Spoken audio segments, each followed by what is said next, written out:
ये है पिया का एफएम। हेलो हाय नमस्कार, मैं हूँ पिया सिंह और वेलकम है आपका पिया का एफएम में। और आज हमारे साथ है एक बहुत ही प्यारी से गेस्ट जिनका नाम है पवन चौहान जी, जो कि है लेखक और मेरे फेवरेट, जो कि मेरे साथ बहुत लंबे सालों से जुड़े हुए हैं, मेरे चैनल के साथ लंबे सालों से जुड़े हुए हैं। और आज हम इनसे इनकी कहानी सुनने जा रहे हैं। पवन जी, आपका स्वागत है हमारे यूट्यूब के एफएम पर, जिसका नाम है पिया का एफएम। थैंक यू पिया जी, आपने इनवाइट किया और इस एफएम के जो आपका चैनल है इसमें मेरे को शामिल किया। मेरे लिए इससे बड़ी खुशी की बात और क्या होगी। आपको तो हम सच में काफ़ी समय से सुनते आ रहे हैं और आपकी जो कहानियां हैं, जिस अंदाज में आप उनको बयान करते हैं, तो जो नहीं भी पढ़ना चाहता वो भी उन कहानियों की तरफ आकर्षित होता है, अट्रैक्ट होता है और उन कहानियों को बहुत बहुत ज़्यादा पसंद करता है। ये आपकी क्या कहूँ मैं, बहुत खूबी है, खासियत है। मतलब आज थैंक मेरा यू सो दिन बन मच। गया, आपने मेरी इतनी ज्यादा तारीफ कर दी है ना। 2 रोटी ज्यादा खाने वाली। नहीं, वो जो सही है वो कह दिया है। जी। पवन जी, आप कहाँ के रहने वाले हैं? मैं हिमाचल के जिला मंडी का रहने वाला हूँ माय गॉड, और ब्यूटीफुल प्लेस। यह सुनते ही मुझे ठंड लग रही है। हाँ, और यहाँ बिल्कुल मंडी की ठंडी हम कहते हैं कि यहाँ बहुत ठंड होती है। वैसे हमारा जो एरिया है वो प्लेन एरिया है, समतल एरिया जैसे पंजाब है।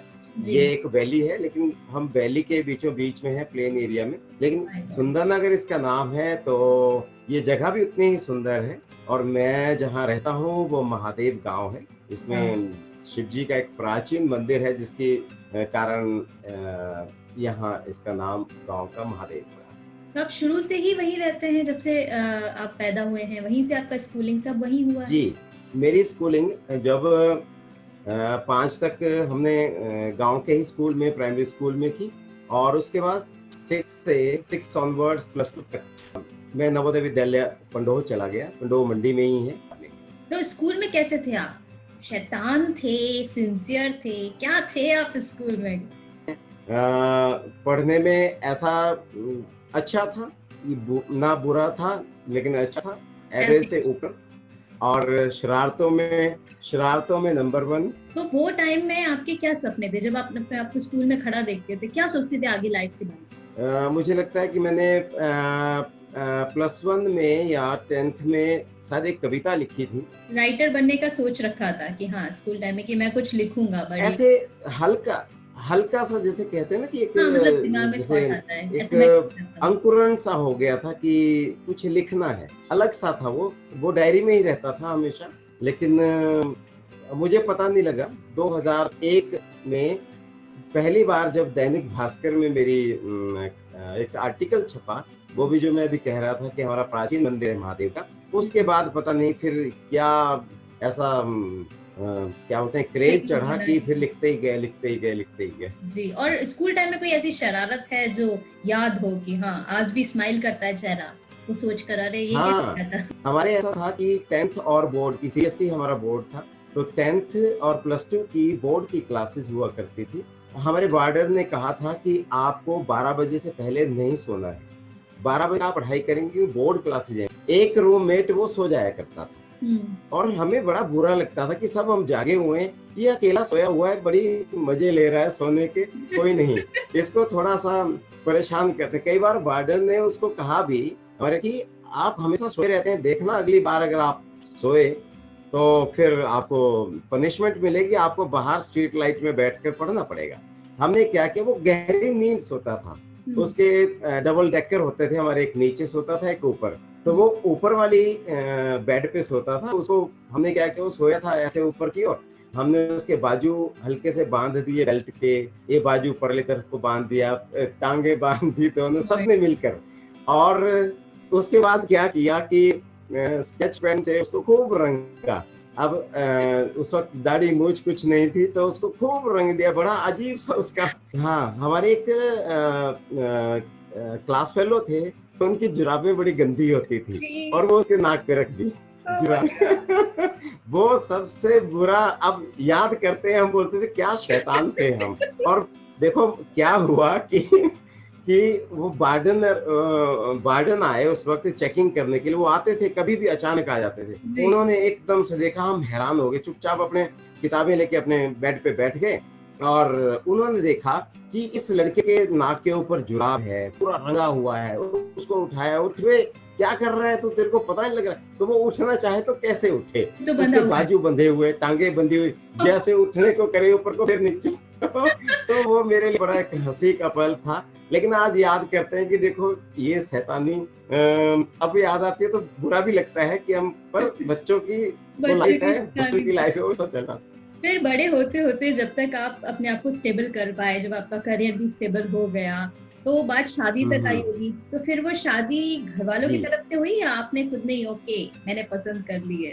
अरेंज मैरिज ही है।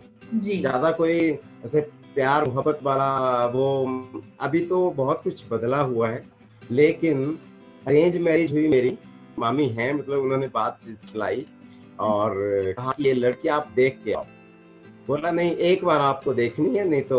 मैंने कहा हाँ, वो तो मैं भी चाहूंगा कि एक बार बात करें। तो कॉलेज वो सारी सहेलियां जा रही थी तो मैंने रोका। एक्चुअली मेरी वाइफ और मेरी साली वो दोनों ट्विंस हैं। तो अच्छा, अब ये पता न चले, ये कौन हाँ, है? ये पता न चले कि अब नाम भी दोनों के, एक का अंजू एक का मंजू। ओके। अब मुझे कहा था कि अब दोनों हैं अंजू और मंजू, हाँ। तो आप किसी को भी सिलेक्ट कर लो। अब ये बात थी किसी को भी, क्योंकि दोनों दोनों ट्विंस हैं, सब साथ पढ़ते हैं। तो कॉलेज जाते हुए कहा कि हालांकि बातचीत हुई, टेलीफोन उस वक्त, टेलीफोन से बात हुई। और कॉलेज जाते हुए मैंने कहा अंजू कौन है? तो बोला, वो रुक गई। मैंने कहा अच्छा, तो आपसे बात करनी है। वो पता था अंजू को कि, क्योंकि मैं उनके घर पहले भी गया था, जी। एक्चुअली ट्यूशन पढ़ाता था, तो वहां से उनका भाई भी पढ़ने आता था मेरे पास। जी। तो पता था कौन है, पहचान लिया। सब चले गए आगे, लेकिन सहेलियां पीछे देख रही हैं कि क्या बातचीत हो रही है, ये क्या हो रहा है, अंजू को क्यों रोका? उनको नहीं पता था कि ऐसा हो रहा है। फिर मैंने अंजू को पूछा, मैंने कहा ऐसे कोई रिश्ता आया था, क्या आप तैयार हैं शादी के लिए, या जो भी है मुझे बताओ, क्योंकि उसके बाद नहीं तो बात नहीं करेंगे। जी। तो बोले नहीं, मैं तैयार हूँ। बस यही कहा। मैंने कहा पक्का? बोले पक्का।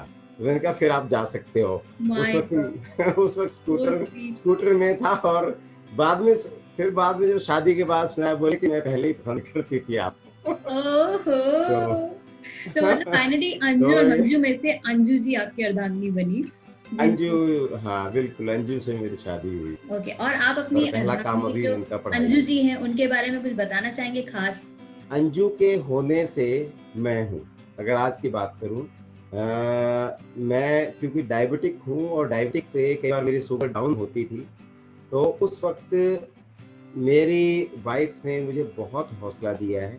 शायद मैं मरते मरते बचा हूँ। Oh my God. कुछ 2005 तक लिखा, उसके बाद 11 तक छोड़ दिया, वो इसी कारण कुछ नहीं कर पाया। तो लाइफ एक नए सिरे से 2011 में शुरू की। उस वक्त बच्चे भी छोटे थे, मेरी वाइफ भी बिल्कुल समझ चुकी थी कि क्या प्रॉब्लम है, लेकिन अब बिल्कुल सही है। अंजू ने मुझे लेखन के साथ, मेरी लाइफ के साथ, मेरी लाइफ में मुझे बहुत हौसला दिया है। कभी मैं परेशान आज भी होता हूँ, खैर दोनों हम मिलजुल के करते हैं, सारा बातचीत से हल करते हैं सारे अपने मसले। लेकिन फिर भी कभी भी कोई ज्यादा परेशानी होती है तो बहुत हौसला देती है। अंजू एक्चुअली बोलती उस तरह से अपनी जो परेशानी है वो नहीं दिखाती। मैं हूँ कि एकदम से दिखा देता हूँ, एकदम से कोई पिंच होती है बात तो मैं उसको बता देता हूँ। वो नहीं दिखाती लेकिन हौसला देती है। मेरे लिए उसका होना मतलब मेरा होना है, मैं माय इतना गॉड, कहूंगा इट्स उसको। ब्यूटीफुल लाइंस जो भी आपने कही, शायद ये सब कुछ है। मतलब मेरे ख्याल से आज के जो जमाने में बच्चे करते हैं एक दूसरे को 10 बार कि आई लव यू, हम्म, ये है वो है, उससे बेटर हाँ है हाँ कि हाँ, अंडरस्टैंडिंग होना या एक दूसरे को संभालना। दिस इज बस कॉल्ड लव एक्चुअली। ये प्यार की पूर्ण रूप सही से बात, परिभाषा है। नहीं, आज जो आपने सही चीजें बात। बताई है ब्यूटीफुल है, और आई थिंक अभी तक आपने इंटरव्यूज में ये वाली सारी चीजें अपनी शैतानियों के बारे में किसी को नहीं ना ना, पता लगा, जो आज ये हम पहली दर्शकों को बार बताने दो, वाले हैं। और सबको पता चलने वाला है कि पवन चौहान जी बचपन में कैसे थे, उन्होंने क्या क्या किया है।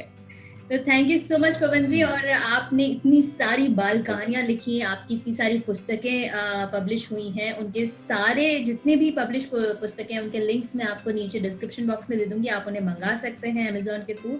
और इनका एड्रेस भी मैं आपको दे दूंगी, प्रोवाइड कर दूंगी, आप इनसे भी बातचीत कर सकते हैं।